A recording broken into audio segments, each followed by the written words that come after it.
कुरान मजीद का तीसरा सिपारा और उसके अंदर अल्लाह तबारक व तआला ने अपने बंदों से क्या कुछ बात इरशाद फरमाई है, उसके ज़िमन में एक मुख्तसर सा खुलासा। पहली आयत करीमा में अल्लाह करीम ने इस बात का इजहार फरमाया है कि बंदे सारे मेरे ही हैं, लेकिन जब मैं फ़ज़ल करता हूँ तो किसी को किसी पर फजीलत अता कर देता हूँ। इरशाद फरमाया तिल कर रसूल, ये रसूलों की जमात है। फद्दलना बादहुम अला बाद, पर हमने बाज को बाज पर फजीलत अता कर दी। पहली आयत तीसरे सिपारे की। रसूल होने में, नबी होने में सारे बराबर हैं, पर हमने बाज को बाज पर फजीलत दे दी। फरमाया मिनहुम मन कल्लमल्लाहु व रफ़अ बादहुम दराजात। क्या खूबसूरत अंदाज है।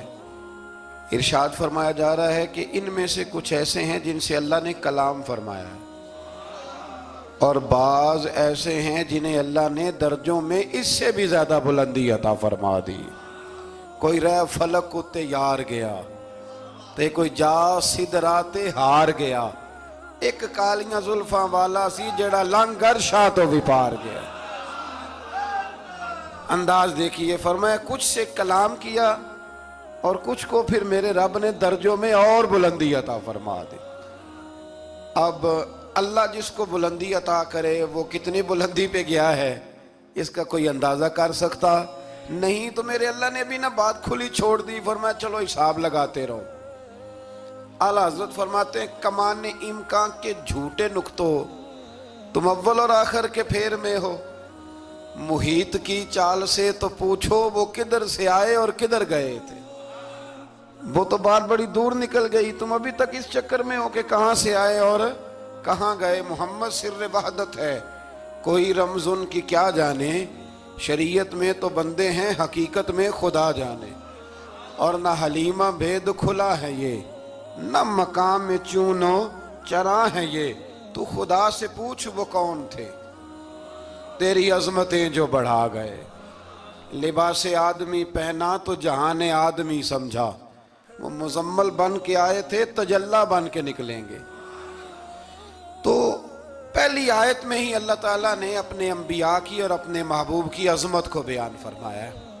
फिर अल्लाह तबारक व तआला ने इससे अगली आयात के अंदर अपनी राह में खर्च करने का हुक्म दिया, और फिर आगे बढ़ के ना अल्लाह तबारक व तआला ने इसी पारे में वो अजीम आयत इरशाद फरमाई जिसे आयतुल कुर्सी कहा जाता है। आयतुल कुर्सी में अल्लाह ताला की अजमतों का बयान है, शानों का बयान है, बुलंदियों का बयान है, और उसके कमाल इख्तियार और कमालात का बयान है। और ये वो खूबसूरत आयत करीमा है आयतुल कुर्सी। ये हदीस आपने आज रट लेनी है, ये रट लेनी है आपने हदीस, और इतनी पक्की रटनी है कि मेरा मशवरा है कि बच्चों के कानों में भी बतानी है कि ये काम भूलना नहीं। नबी पाक अलैहिस्सलाम ने फरमाया जो हर फर्ज नमाज के बाद आयतुल कुर्सी पढ़ेगा ना, वो मरने से पहले पहले जन्नत में अपना मकाम देख लेगा। अब इससे बड़ी फजीलत क्या होगी कि मरने से पहले पहले। इमाम सयूती अलैहिर्रहमान ने इस हदीस को नकल फरमाया। अल्लाह करीम ने ना आयतुल कुर्सी के फौरन बाद इरशाद फरमाया ला इकराह फिद्दीन, इस दीन में सख्ती कोई नहीं। तो या अल्लाह फिर क्या है, वो जो काफिर बड़ा एतराज करते हैं ना कि दीन तलवार से फैला है, तो दीन इन लोगों ने फौजों के जरिए फैलाया है।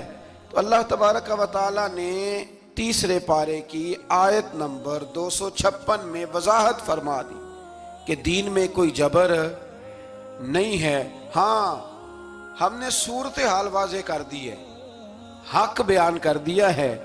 अब जो बंदा इनकार करेगा इस हक का, वो शैतान के साथ है, और जो ईमान ले आएगा तो फिर उसने एक मजबूत चीज़ को पकड़ लिया है, और उस मजबूत चीज़ को पकड़ा है जिसने कभी खुलना नहीं है। फरमाया दीन में कोई जबर नहीं, सख्ती नहीं। लेकिन ना दिल अल्लाह के कंट्रोल में है ना सारे, तो अल्लाह अगर चाहे तो सारे काफिरों से कलमा पढ़वा दे। लेकिन रब फरमाता है मैं तुम्हें हक बताऊंगा, मान लोगे तो जन्नत है, न मानोगे तो जहन्नुम है। तो इसलिए जबर वाली बात कोई नहीं। आगे अल्लाह ताला ने ना इसी पारे में इरशाद फरमाया कि ए महबूब अलम तरा इलल्लज़ी हाज इब्राहीम फी रब्बिही, ये भी एक अनोखी फितरत है इंसान की जिसको अल्लाह ताला ने इस पारे में बयान फरमाया। महबूब आपने उस शख्स की तरफ नहीं देखा जो हजरत इब्राहीम से झगड़ा कर रहा था उनके रब के बारे में। झगड़ा क्यों कर रहा था? अन आताहुल्लाहुल मुल्क, क्योंकि अल्लाह ने उसे मुल्क अता फरमाया। अल्लाह ने बादशाही दिया तो वो अल्लाह के मामले में झगड़े करने लग गया। वो कहता है मैं ही रब हूं। तो हजरत इब्राहीम अलैहिस्सलाम ने फरमाया मेरा रब तो वो है जो जिंदा करता और मारता है। तो बेवकूफ ने दलील क्या दी? नमरूद कहने लगा मैं रब हूं, तो फरमाया मेरा रब वो है जो जिंदा करता और मारता है। तो कहता है मैं भी जिंदा करता हूं मारता हूं, दलील क्या है? एक सजाए मौत का कैदी मंगाया और हजरत इब्राहीम अलैहिस्सलाम के सामने कहने लगा भी तुम्हारी सजा क्या थी? वो कहने लगा कल परसों फांसी होने वाली थी। कहने लगा जाओ तुम आजाद हो। कहने लगा देख लो मैंने जिंदगी दे दी ना, हालांकि ये परसों मर जाता। और एक बेगुनाह को पकड़ा, तलवार मारी और कत्ल कर दिया। कहने लगा देखो मैं भी तो जिंदगी और मौत देता हूं। अब हजरत इब्राहीम उसकी इस दलील पर एतराज कर सकते थे। आपने खास गौर करना है बात पे। एतराज कर सकते कि तू पागल है, जिंदगी तो ये है ना कि जिसको तलवार से मारा उसे उठा के दिखा। ये एतराज हो सकता था। लेकिन जब कोई बेवकूफों जैसी दलील देना, तो इल्मे मुनाजरा का उसूल ये है कि फिर उसे उसकी जुबान में जवाब दिया जाता है। फिर उसे यानी फिर उसको ये नहीं आप कहेंगे कि ये तूने क्या किया। अब जिस तरह का मुंह होगा थप्पड़ भी, ये बुजुर्गों की मिसालें हैं ना। तो उसने कहा जी देखो मैंने भी बंदा एक जिंदा कर दिया एक मार दिया है। अब ये उसकी बेवकूफों जैसी दलील थी, लेकिन चूंकि बंदा ही बेवकूफ था तो इसकी उसको समझ नहीं आनी थी। तो हजरत इब्राहीम ने दलील बदल ली और आप फरमाने लगे चलो फिर अगर यही बात है तो मेरा रब वो है जो सूरज को मशरिक से निकालता है और मगरिब में गुरूब करता है। तू अगर रब है ना तो इस तरह कर फाती बिहा मिनल मगरिब, तू इसे मगरिब से निकाल। चल ये तो तूने जिंदा मुर्दा करके दिखा दिया ना, तू मगरिब से निकाल। फबुहित अल्लज़ी काफर, तो काफिर परेशान हो गया इसलिए कि वहां से निकाल सकता नहीं था। तो जब आप किसी से गुफ्तगू करते हैं ना तो उलझे नहीं, बात ऐसी करें जिसका कोई जवाब मौजूद ना हो। यहां मुफस्सिरीन ने एक बड़ी शानदार बात लिखी है। मुफस्सिरीन कहते हैं कि अगर वो ये कह देता ना यहाँ पे, क्योंकि बेवकूफ था ना, कह नहीं सका, अगर कह देता ना कि मशरिक से तो मैं निकालता हूं, तो आप अपने रब से कहें वो मगरिब से निकाले। तो मुफस्सिरीन कहते हैं अगर हजरत इब्राहीम फरमा देते ना तो रब करीम ने सूरज मगरिब से भी निकाल देना था। लेकिन फबुहित अल्लज़ी कफर, वो यहीं पे ना रह गया। अल्लाह के बंदे हैं ना। इमाम आज़म अबू हनीफा रहमतुल्लाह अलैह के सामने एक दहरी आ गया। वो कहता था कि सारी मखलूक खुद ब खुद बनी है। तो इमाम साहब ने भी इल्म मुनाजरा के साथ उसके साथ गुफ्तगू की। वो कहने लगा जी खुद बन गया सारा कुछ। तो इमाम साहब कहने लगे चल छोड़, कल बात करेंगे तेरे साथ। वो कल दोबारा आया तो इमाम आज़म दरिया के किनारे खड़े थे। कहने लगा इमाम साहब बड़े परेशान खड़े हो। तो आप फरमाने लगे परेशान इसलिए हूं कि मैंने अजीब ही नज़ारा देखा है। अभी अभी एक दरख्त खुद ब खुद कटा है और खुद ब खुद उसके तख्ते बन गए, खुद ब खुद रंदा चला है, खुद ब खुद कश्ती बन गई है, खुद ब खुद दरिया में उतरी है और खुद ब खुद कुछ बंदों को इधर लेके आने लग गई है, कुछ को यहाँ से उधर लेके जाने लग गई है, सारा कुछ खुद। वो कहने लगा हुजूर सियाने बयाने बंदे हैं, कभी कश्ती भी खुद ब खुद बनी है, कभी बंदे खुद ब खुद इधर से उधर भी गए हैं। आप फरमाने लगे कश्ती खुद ब खुद नहीं बन सकती तो इतनी बड़ी कायनात खुद ब खुद कैसे बन गई? और अगर बंदे इधर से उधर खुद ब खुद नहीं आ सकते तो तू बता ये सूरज और चांद खुद ब खुद इधर से उधर कैसे रोज चले जाते हैं? थोड़ी देर चुप रहा, फिर आके इमाम आजम के हाथ चूमे और कहने लगा आपने तो कमाल कर दिया, मेरा ज़हन साफ हो गया, मुझे कलमा पढ़ाए, मैं भी मदीने वाले महबूब का गुलाम बन जाता। तो पक्की दलीलों के साथ गुफ्तगू करता है कुरान पाक, पक्की दलीलें। ये आय सबक ये देती है कि आप किसी से बात करें तो, अब चूंकि सिपारा लंबा है बात रह ना जाए, पर यह मजमून इतना शानदार है कि मेरा यहां रुकने को दिल करता है। वो हमारा नजरिया ये है कि इमाम के पीछे सूरत फातिहा नहीं पढ़नी, अगरचे जो पढ़ते हैं उस पर कोई सख्त फतवा नहीं हम देते, बाज आइमा पढ़ते हैं, लेकिन समझाने के लिए।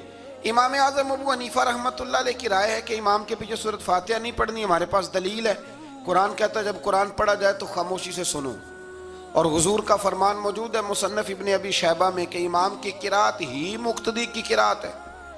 बुजुर्ग कहते हैं कि दलील उस तरह की दो कि सामने वाले के जहन तक बात पूरी उतर जाए, आप उसे समझा पाए। इमाम साहब ने जब ये बात इरशाद फरमाई तो कुछ लोग आपसे मुनाजरा करने आ गए, 15-20 लोग थे। एक इधर से बोलता पढ़नी चाहिए सूरत इमाम के पीछे, एक इधर से बोलता पढ़नी चाहिए, एक उधर से बोलता। तो इमाम आज़म अबू हनीफा फरमाने लगे तुम सारे पढ़े लिखे लोग हो, ये गुफ्तगू का तरीका है? इस तरह बात करते हैं किसी के सामने? मैं अकेला हूं और तुम 15 लोग हो, कोई उधर से बोलता है कोई उधर से बोलता है, तरीका करो कोई बात का। वो चुप कर गए, कहने लगे वैसे ठीक तो है, हम तो गैर मुअज्जिब हो गए। तो इमाम साहब कहने लगे एक बंदे को मुंतखब करो, वो मेरे सामने आए। उन्होंने एक बंदा मुंतखब कर लिया। वो कहने लगा जनाब ये हमारा नुमाइंदा है, ये अगर जीत गया तो हम सारे जीत गए, ये अगर हार गया तो हम सारे। तो इमाम साहब कहने लगे क्यों मुंतखब किया? कहने लगे जी सारे बोलेंगे तो समझ नहीं ना आएगी, कोई क्या कह रहा है, कोई क्या कह रहा है, कोई कहाँ है कोई कहाँ है। तो इमाम साहब कहने लगे मेरा भी मसला यही है, एक अल्हम्दुलिल्लाह रब्बिल आलमीन पे है और दूसरा सिरातल लज़ीना अन्अमता अलैहिम पे है। तो मैं भी कह रहा हूं कि जो इमाम आगे लगा लिया ना उस पर एतबार करो, उस पर एतबार करो। तो दलील वो दें कि जो दलील सामने वाले के जहन में उतर जाए। चले जी थोड़ा आगे चलते हैं। अल्लाह करीम ने ना आगे एक और मिसाल बयान की। ये जो बहुत सारे लोगों के दिलों में ख्याल आता है ना, कब्रों में जाएंगे हड्डियां गल जाएंगी सड़ जाएंगी तो कैसे उठेंगे, तो इसी पारे की आयत नंबर 259 में अल्लाह ताला ने हमारा वो मसला भी हल किया और 2 वाकयात तफसील के साथ तीसरे पारे में बयान फरमाए। अल्लाह करीम फरमाते हैं कि क्या आपने उस शख्स को नहीं देखा कि जो एक ऐसी बस्ती पर से गुजरा, वाहिया खावियतुन अला उरूशिहा, जो अपनी छतों के बल गिरी पड़ी थी, यानी बस्ती तबाह हो गई थी। वो आदमी वहां से गुजरा, वो हजरत उज़ैर अलैहिस्सलाम थे। बहुत सारे मुफस्सिरीन के नज़दीक बाज़ ने यह लिखा है कि चूंकि यहाँ अल्लाह ने किसी का जिक्र नहीं किया तो हम भी किसी को मखसूस नहीं करते, लेकिन कसीर की तादाद यह है कि हजरत उज़ैर थे। आप गुजरे एक बस्ती में तो आपने देखा कि वह बस्ती तबाह हाल हो गई है और ज़मीन पलट दी गई है, छतों के ऊपर लोग मरे हुए पड़े हैं। तो आपके दिल में ख्याल आया कि या अल्लाह तो इन्हें कैसे जिंदा करेगा बाद मौतिहा, मरने के बाद। ख्याल आया, अल्लाह करीम ने ना उन्हीं पे मौत तारी कर दी, हजरत उज़ैर अलैहिस्सलाम पे।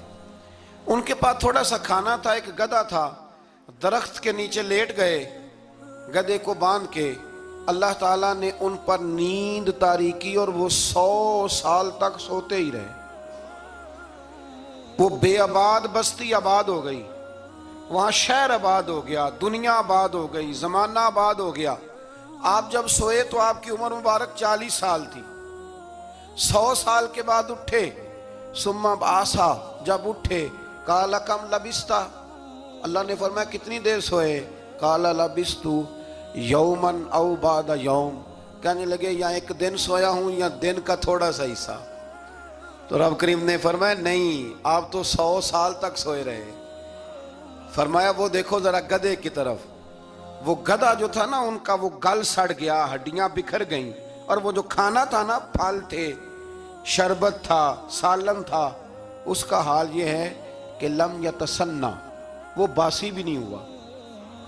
ये है मेरे रब की कुदरत, जिसने पहले गल सड़ जाना था वो बासी भी नहीं हुआ और वो गधा उसकी हड्डियां भी बिखर गईं। तो रब करीम ने फरमाया समझ आई है मैं मुर्दे कैसे जिंदा करूंगा? अर्ज की या अल्लाह ऐसी समझ आई है जो कभी भूलेगी भी नहीं। 100 साल तक सोए रहे। ये बड़ा लतीफ वाकया है। हजरत उज़ैर अलैहिस्सलाम उठ के ना तो अपने घर गए तो कोई पहचानता ही नहीं था। एक बूढ़ी अम्मा जिसकी उम्र बहुत ज्यादा हो गई थी उसको जाके सलाम ली तो आप फरमाने लगे उस अम्मा से ये उज़ैर का घर है? तो अम्मा फरमाने लगी हाँ है तो उज़ैर का, लेकिन वो तो 100 साल पहले गायब हुए, दोबारा आए ही नहीं। आप फरमाने लगे अम्मा मैं हूं उज़ैर। अम्मा कहने लगी कि उज़ैर की तो हर दुआ कबूल होती थी, अगर आप उज़ैर हैं ना तो दुआ करें, मेरी टांगें जवाब दे गई हैं, आंखों से नजर नहीं आता, आप दुआ करें, अगर आप वाकई उज़ैर हैं तो अल्लाह मुझे शिफा दे देगा। तो हजरत उज़ैर ने दुआ की तो रब ने उन्हें शिफा दे दी। हजरत उज़ैर की उम्र उस वक्त भी 40 साल थी। हजरत उज़ैर की उम्र जब गए तब भी, वापस आए तो, और हजरत उज़ैर का बेटा उनसे मिला तो उसकी उम्र 118 साल थी। पोते भी बूढ़े थे। लोगों ने हजरत उज़ैर अलैहिस्सलाम से कहा ये क्या है? फरमाने लगे ये मेरे अल्लाह की कुदरत है, ये मेरे रब की कुदरत है। आज भी आप देख लें कि कुछ लोगों के बाल सारी जिंदगी सफेद नहीं होते, और कुछ 17 साल के 16 साल के नौजवान हैं तो सारा सार उनका सफेद हो जाता है। अलामात वो आ जाती हैं जो बूढ़ों में होती हैं। तो अल्लाह तबारक व तआला ने फरमाया कि ये हमारी कुदरत है, इस तरह करके हम मुर्दों को जिंदा करेंगे। जब मोमिन कब्रों से उठेंगे ना, मोमिन आंख खुलेगी तो कहेंगे सवेरा हो गया, जैसे अभी सोए थे ना, कहेंगे दिन चढ़ गया। तो अल्लाह फरमाएगा हाँ दिन भी चढ़ गया है और रब रसूल के दीदार का नजारा भी तुम्हें दिया जाएगा। उठो, बड़ी शानदार सुबह हुई है। और काफिर जब उठेगा तो कहेगा ओहो अब मेरे लिए क्या नई सजा है। तो इससे बिल्कुल आगे मुत्तसिल हजरत इब्राहीम अलैहिस्सलाम का वो वाक़या इसी पारे में जिक्र किया गया है। जब हजरत इब्राहीम अलैहिस्सलाम ने कहा था कि अल्लाह मुझे दिखा तो मुर्दे कैसे जिंदा करेगा, तो रब करीम ने फरमाया यकीन नहीं। अर्ज की या अल्लाह इत्मीनान कल्बी के लिए एक इल्मुल यकीन होता है, एक ऐनुल यकीन होता है, एक हक्कुल यकीन होता है। कहा या अल्लाह मैं इत्मीनान कल्बी के लिए, तो अल्लाह ने फरमाया 4 परिंदे ले लो। हजरत इब्राहीम अलैहिस्सलाम ने 4 परिंदे लिए। उसने लिखा है कव्वा था, मोर था, मुर्गी थी, कबूतर था, मुख्तलिफ नाम आए। वो 4 परिंदे लिए, फिर उनको ज़िबा किया, फिर उनका कीमा बनाया, फिर गोश्त एक दूसरे में मिक्स किया, फिर 4 मुख्तलिफ पहाड़ियों पे रखा। अल्लाह ने फरमाया मिक्स हो गया ना आपस में, अब तुम आवाज दो। हजरत इब्राहीम ने आवाज दी और रब ने जिंदगी दी, और वो परिंदे अपनी टांगों पर चलते हुए हजरत इब्राहीम के पास आके खड़े हुए। तो फरमाया इब्राहीम जिस तरह इनको जिंदा किया ना, इसी तरह फिर कब्रों से मैं हड्डियां भी जिंदा करके निकाल दूंगा। मैं एक फलसफी को पढ़ रहा था, ये हमारे जदीद दौर के फलसफी बड़े अजीब बातें करते हैं। वो कहते हैं जी हवा ऐसी चलती है कि इंसान कब्र में होता है तो हड्डियां गल सड़ जाती हैं तो कोई भी नहीं बचता। और फिर आप कहते हैं कि कुछ को अजाब होता है, कुछ को सवाब होता है। तो कब्र के अंदर जब मुर्दे चले गए तो आप ये भी कहते हैं बाद लोग के एक एक कब्र से 70 उठेंगे तो एक को अजाब हो रहा है, एक को सवाब हो रहा है, ये क्या माजरा है? हमारे बुजुर्गों ने जवाब दिया है, हमारे बुजुर्गों ने ये जवाब दिया है कि ये हवाएं, ये फिजाएं, ये सारी अल्लाह की कुदरत है। हर आदमी को ठंड लग जाती है सर्दियों के मौसम में। मैंने कुछ ऐसे बंदे देखे हैं, बल्कि कोई मुझे कहेगा तो मैं दिखा दूंगा, सारी सर्दियां स्वेटर नहीं पहनते, फिर फौत हो जाते हैं। और कईयों ने 6 पहने होते हैं, फिर भी दांत के साथ दांत बज रहा होता है। वो कहते हैं तौबा तौबा बड़ी ठंड है। ये भाई आबो हवा एक ही है, लेकिन वजूद के असर कबूल करने के मामलात भी और ही है। यही मामला कब्र में होगा। देखे ना हजरत उज़ैर अलैहिस्सलाम के गधे ने भी आबो हवा लिखी और खाने ने भी। तो गधा गल सड़ गया पर खाना गला सड़ा। दूसरी बात यह कि कब्र में बंदे इकट्ठे हैं तो किसी को अजाब तो किसी को सवाब। तो इमाम जलालुद्दीन सयूती रहमतुल्लाह अलैह फरमाते हैं 2 भाई अगर एक पलंग पे सोए हों, तो एक ख्वाब में लाहौर होता है, दूसरा पेशावर होता है। सोए कहाँ होते हैं? इकट्ठे एक पलंग पे। वो एक कहता है मैं रात को लाहौर था, और दूसरा कहता है नहीं तू गलत कह रहा है, मैं तो पेशावर था। तो होते कहाँ हैं? तो अगर एक जगह पे आप मौजूद हैं और अल्लाह तबारक व तआला ने आपको रूहानी तौर पर कहीं का कहीं पहुंचा दिया है, तो इसी तरह कब्रों में भी अगर किसी को अजाब होगा तो हो ही जाएगा, अल्लाह माफ़ करे। और अगर किसी पे रहमत होगी तो वो भी इंशाअल्लाह हो ही जाएगी। थोड़ा सा आगे बढ़ते हैं। फिर अल्लाह तबारक व तआला ने ना अपनी राह में खर्च करने की बात इरशाद फरमाई। फरमाया अगर तुम मेरी राह में खर्च करोगे तो मैं तुम्हें 700 गुना करके वापस करूँगा। अल्लाह की राह में खर्च करेंगे तो कितना मिलेगा? यहाँ भी मामला यकीन करने का है। कौम को यकीन आ जाना कि डबल हो जाएंगे तो सारी कौम लुट जाती है। अगर इतना यकीन हो जाए ना डबल हो जाएंगे तो लुट जाती है। तो अगर ये भी यकीन हो जाए ना कि 700 गुना हो जाएंगे तो फिर भी मेरा ख्याल ये है कि कौम लुटने को तैयार हो सकती है, लेकिन वहाँ लुट के बर्बाद होते हैं। रब रसूल के रास्ते में लुटेंगे तो आने वाली नस्लों को भी अल्लाह आबाद फरमा देगा, अल्लाह आबाद कर देगा आने वाली नस्लों को। तो मेरे दोस्तों, थोड़ा सा आगे जब हम इस पारे में चलते हैं तो अल्लाह तबारक व तआला ने दो बातें इरशाद फरमाई। एक तो इरशाद फरमाया कि शैतान तुम्हें ना दो चीज़ों के बारे में अक्सर वर्गलाता है। एक तुम्हें कहता है कि कंजूसी करो, फकर तंगदस्ती हो जाएगी अगर खर्च करोगे, और दूसरा तुम्हें कहता है बेहयाई करो। अल्लाह ने फरमाया ये दो काम तुमने करने नहीं, ना तुमने बुखल करना है और ना तुमने बेहयाई करनी है। और फिर आगे जाके इरशाद फरमाया कि दानाई बड़ी हिकमत है, अक्लमंदी बड़ी हिकमत है, जिंदगी दानाई से गुजारो। युतिल हिकमत मन यशा, अल्लाह जिसे चाहता है हिकमत अता करता है। वमन युतल हिकमत फ़क़द ऊतिया खैरन कसीरा, और जिसे अल्लाह ने दानाई दी ना अकल, अल्लाह फरमाता है उसे हमने खैर कसीर अता की। काम सारे ही हो जाते हैं पर जो अकल के ज़रिए किया जाए ना, शेख सादी ने कहा था अगर तेरे पास 1 मन इल्म है ना तो 10 मन अकल की भी ज़रूरत है, फिर वो इल्म आगे पहुंचता है। 10 मन, 1 मन शऊर के साथ, दानाई के साथ मेरे नबी करीम अलैहिस्सलाम ने ना बड़ी दानाई के साथ दीन फैलाया है, बड़ी हिकमत के साथ, बड़ी खूबसूरती के साथ। हुजूर ने, एक शख्स ने आके कहा या रसूल अल्लाह सल्लल्लाहु ताला अलैहि वसल्लम, मैं 5 नमाजें नहीं पढ़ सकता, 2 पढ़ूंगा।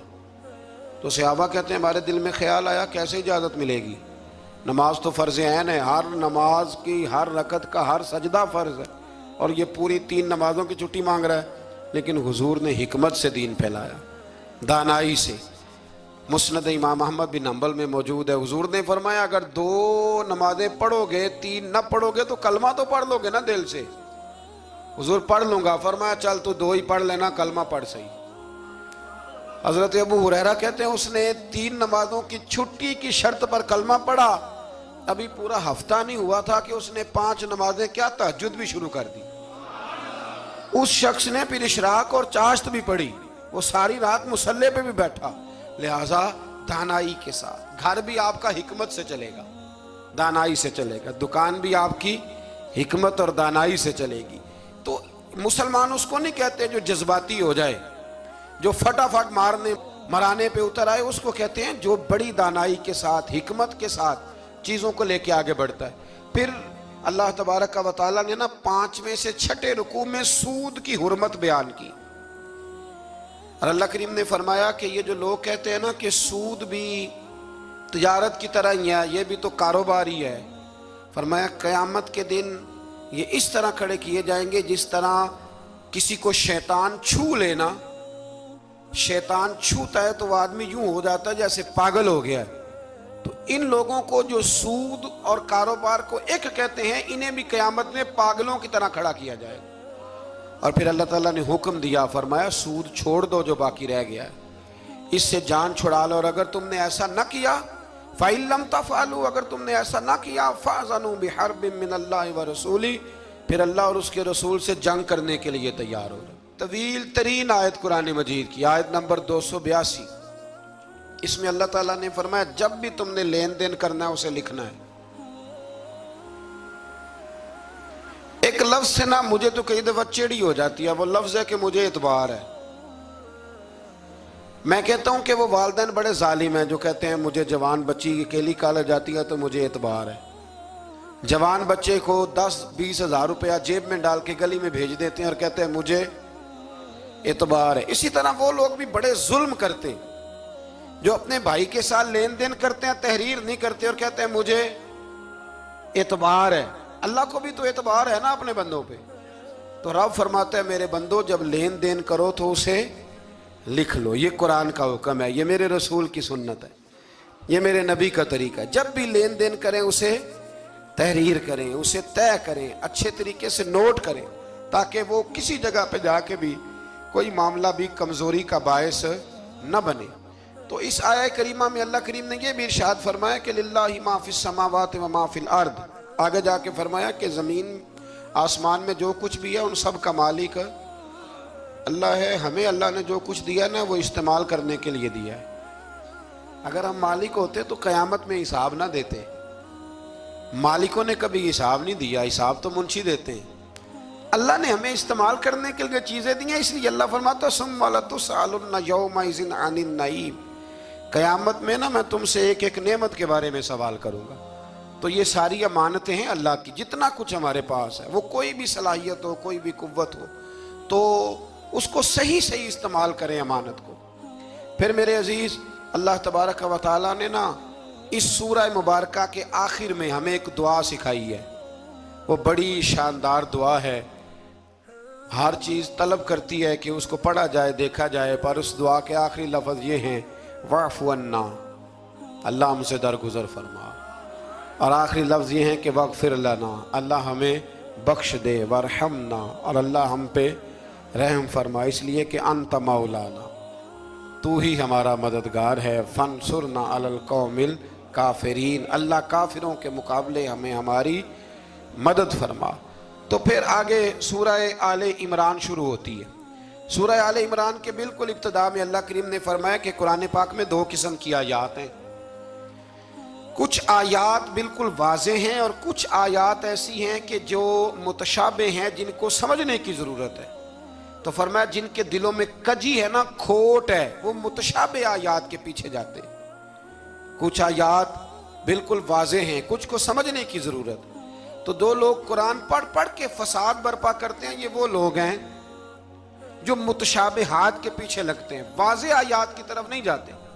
हमारे ज़माने में भी हम देखते हैं कि कौम ये जो वाज़े आयात हैं उन पर अमल नहीं करती, बल्कि कुछ ऐसी आयात, कुछ ऐसी बातें जिनको बड़ी गहराई और गहराई से समझने की ज़रूरत है, वो लेके आ जाती है। कहते हैं ये फ़लसफ़ा बयान करें। तो मैं क्या करता हूँ, जो सीधी सीधी चीज़ें हैं पहले उन पर अमल कर लो ना। नमाजें 5 फ़र्ज़ हैं, वो पहले पढ़ो ना। माँ बाप की खिदमत फ़र्ज़ है, वो करो। हक सच बोलो, हलाल रोज़ी खाओ, जो है वो दयानतदारी का मुजाहरा करो, तो ये काम करो ना। फिर आगे फ़लसफ़े में भी चले जाएंगे, फिर मंतक की बातें भी छेड़ लेंगे। तो जो वाज़े वाज़े चीज़ें उन पर तो अमल कर लें। वो बारीकियों में जाना, पहेलियाँ जो है वो बुझाना और बड़ी बड़ी अजीब बातें करना, इनसे निकलें। अल्लाह तबारक व तआला हमें समझने की तौफीक अता करे। फिर इससे आगे जाके ना अल्लाह तबारक व तआला ने इसी आया करीमा के अंदर हज़रत मरियम का जिक्र फरमाया है। जनाब मरियम सलामुल्लाह अलैहा अल्लाह तबारक व तआला की वो पाकबाज बंदी हैं, जिनकी माँ ने मन्नत मांगी थी कि अल्लाह अगर तू मुझे बच्चा देगा ना तो मैं वो तेरे रास्ते में दे दूंगी। ये हज़रत इमरान अलैहिस्सलाम की साहिबजादियाँ जनाब मरियम अल्लाह की वलियाँ हैं। औरत नबी हो सकती, ये क्या हैं, अल्लाह की वलिया। तो हज़रत मरियम जब वो बच्चा पैदा हुआ, उनकी माँ ने मन्नत मांगी थी। ये कुरान मजीद है, ये 3रा पारा है और इसकी जो आयात हैं वो हैं आयत नंबर 34-35। इससे आगे जब आप चलेंगे तो ये सारा मजमून सूरह आले इमरान में आपको मिलेगा। तो जब आप की विलादत हुई तो बेटी पैदा हो गई, तो अब हज़रत जनाबे मरियम सलामुल्लाह अलैहा की जो वालदा थी ना, वो इनको ले गई जनाबे ज़करिया अलैहिस्सलाम के पास। वो इनके खालू थे। कहा मैंने मन्नत मांगी थी कि मैं बच्चा होगा तो मस्जिद के लिए वक्फ करूंगी, तो अल्लाह ने बच्ची दी है। तो हज़रत ज़करिया ने जनाबे मरियम के लिए ऊपर छत पे एक महराब बना दिया। वो महराब के अंदर रहती थी, वहाँ इबादत करती थी। हज़रत ज़करिया आपके खालू भी थे, अल्लाह के पैगम्बर भी थे। वो वहाँ बैठा करते थे और उनकी परवरिश करते, खाने पीने का ख्याल करते। बड़ी ख़ास बात है, अकीदे की बात है। जब से पहला सिपारा हमने शुरू किया ना, तो थोड़ी सी देर के बाद वो अकीदा आ जाता है जिस अकीदे पे अल्लाह ताला ने मुझे और आपको कायम रखा हुआ है। ज़रा देखें यहाँ भी बात खुल के कैसे वाज़े आती है। हज़रत जनाबे मरियम जब जवान हो गई तो हज़रत ज़करिया एक दिन अंदर दाखिल हुए तो देखा कि वहाँ बेमौसम फल पड़े हुए हैं। मौसम भी नहीं है और वो फल मौजूद हैं। तो अल्लाह के नबी ने अल्लाह की वलिया से पूछा कि ये कहाँ से आए। अन्ना लाकी हाजा, पूछने लगे हजरत ज़करिया ये कहाँ से आए। कालत हुआ मिन इंदिल्लाह। तो हजरत मरियम कहने लगी ये मेरे अल्लाह की तरफ से आए हैं, ये मुझे अल्लाह ने दिए हैं। और इन्नल्लाह यर्ज़ुकु मन यशाउ बिगैरि हिसाब, और जब रब किसी को रिज्क देता है तो फिर बगैर हिसाबो किताब ही अता फरमाता है। तो हजरत ज़करिया के पास औलाद कोई नहीं थी, बूढ़े हो गए थे। जब देखा ना कि अल्लाह की वलिया को अल्लाह ने बेमौसम फल दे दिए तो ख्याल आया कि मैं भी बूढ़ा हूँ, मेरी बीवी भी बूढ़ी है, तो अगर रब अपनी वलिया को बेमौसम फल दे सकता है और देता है अपने करम से, तो अपने नबी को भी तो बगैर मौसम की औलाद दे ही सकता है ना। अब मौसम तो गुजर गया, बुढ़ापा आ गया, लेकिन वहां खड़े होकर हजरत ज़करिया ने दुआ मांगी, रब ने कबूल फरमाई और हजरत यहया अलैहिस्सलाम हजरत ज़करिया को अता फरमाए। तो अगर वलिया की मेहराब के पास खड़े हो के अल्लाह के नबी दुआ मांगे तो रब कबूल फरमाता है, तो हम दाता अली अजमेरी के मज़ार पे जाके दुआ मांगे, तो हम गौसे आजम जिलानी के मज़ार पे जाके दुआ मांगे, तो इमाम शाफी फरमाते हैं जब भी कोई मुश्किल पेश आती है मैं इमाम आजम के मज़ार पे जाता हूं और करीबी मस्जिद में 2 नफल पढ़ के उनके मज़ार पे दुआ मांगता हूं, अल्लाह मेरी हर मुश्किल को आसान फरमा देता है। तो भाई ये तो कुरान मजीद की आयत है ना, इनको तो खोल के देखो ना। कोई और माना इस आयत का, कोई और तफसीर, कोई और मफहूम।